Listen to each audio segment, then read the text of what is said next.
We have with us Kanhai Gandhi of KNS Architects.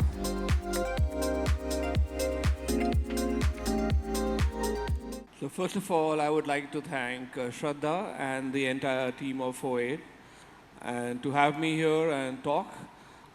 Today we're talking about drawing the line again, but I'm adding a bit of a twist here. I'm talking about drawing the line for the last 50 years of my life. So perception of the line.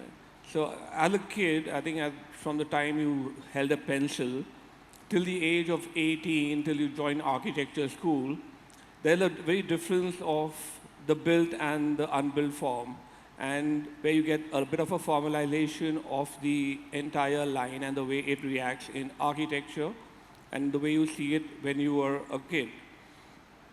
Now, keeping these in mind and moving on after you've done your education and now being in practice for the last 30 odd years, we have a few principles that we follow very strongly.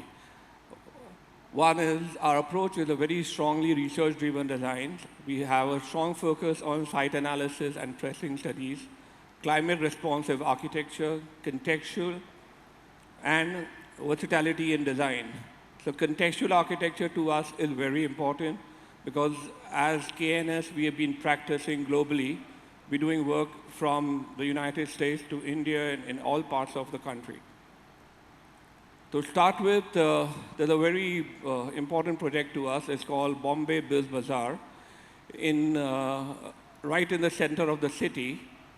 So we all are aware of the city of Mumbai, and Dharavi, as we all know, is the most densely populated part of our city. It has a population of 1 million in a 2 square kilometer radius. So imagine the number of people that are there in Dharavi.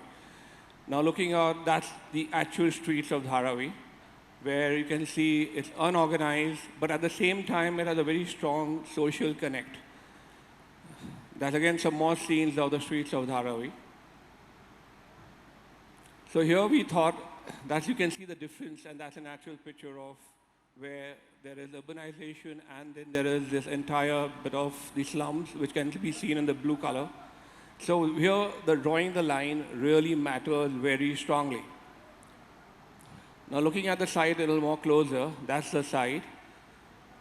Then it's very close to Dharavi metro station, which is just coming up recently.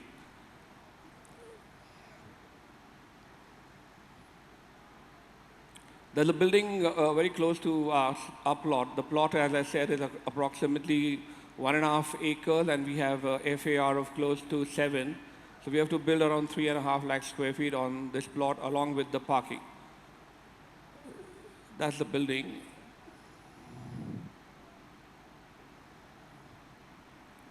What we've done out here is basically we have a north road and a south road.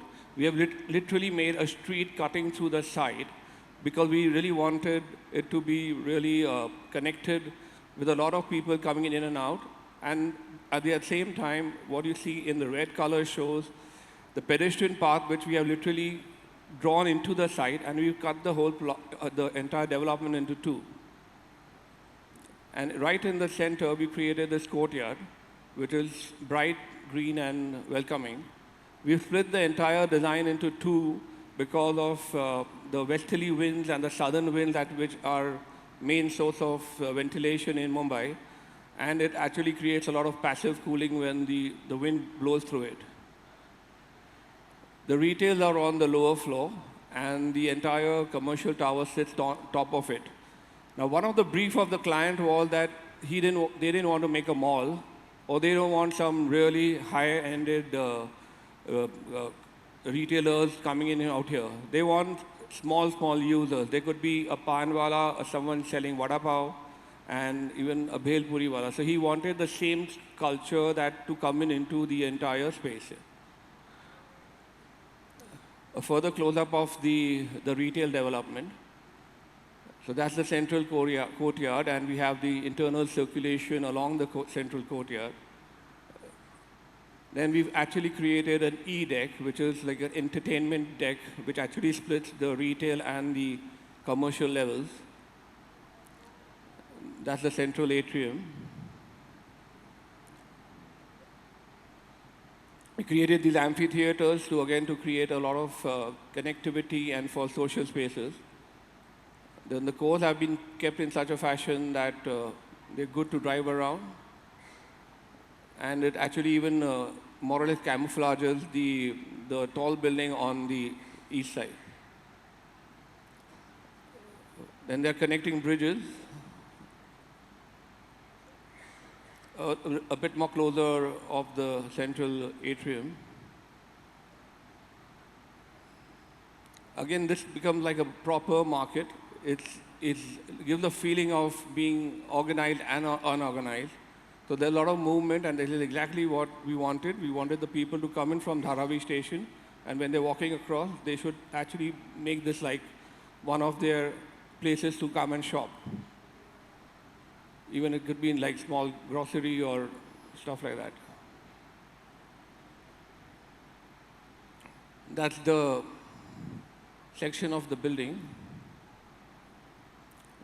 Now, we all know like Dharavi is very densely populated and it's not the best place for people to look at. So we created the entire space very inward looking.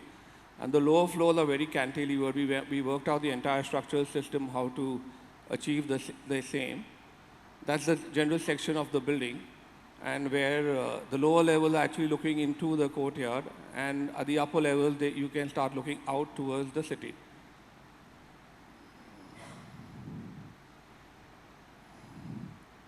And that's actually how we actually derive the elevation of the building also, where there are solar cell integrated into the glass panels. It becomes very dense at the lower level and becomes very sparse at the upper level, which automatically becomes very interesting as you see the building.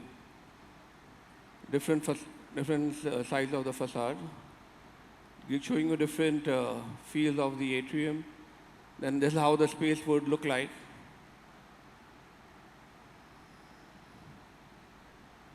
That's again some more elevation of the building.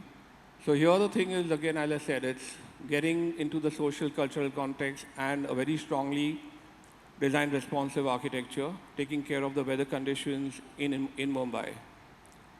Moving on the similar lines, we've done some other projects which are in different parts of the country. One such building is the Kanhai University in Gandhinagar. This is an entire south-facing facade. So what we actually did, we made the entire south facade dead, and we actually took our space out from it, and that's where we have the light coming into the other habitable spaces. At the lower level, there are classrooms, and as you keep going up, there is a hostel block with a multi-purpose building on the right at the top for functions. That shows the tentative section and elevation of the building. That's another building, villa that we finished in Ahmedabad. It's called Abhyudaya. Very simple principles of Vastu and the way it's been designed. Overhanging first floor actually creates a lot of passive cooling for the spaces below.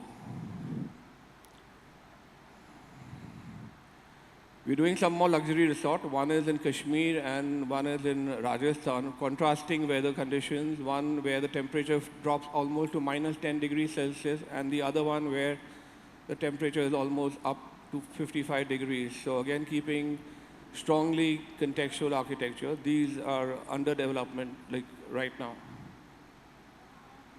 One other thing that we have worked on is not the built form, but the unbuilt form of the line, which is very important. And this is something which, this is like more like a personal venture where we are trying to create upcycling with art into the world, where we feel that if there is a cultural shift, it can reflect a lot in the way we live. So where we are actually using the line in a very different way, we are actually using discarded materials, throwing and using them to create nice pieces of art.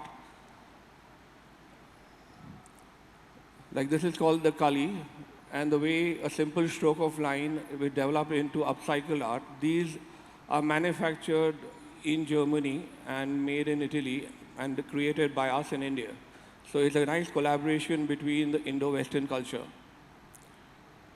So here, I've tried personally going across the globe to talk on upcycling, and like I've gone to the Climate Week in New York, talking about upcycling and the benefits of it, having the shows in Milan Design Week, having shows in Munich, to figure out how it is so important for us, and had the opportunity to be in the Council General on the Republic Day in a couple of years back in Milan to celebrate the Republic Day. So I would just simply say thank you and dhanyavad.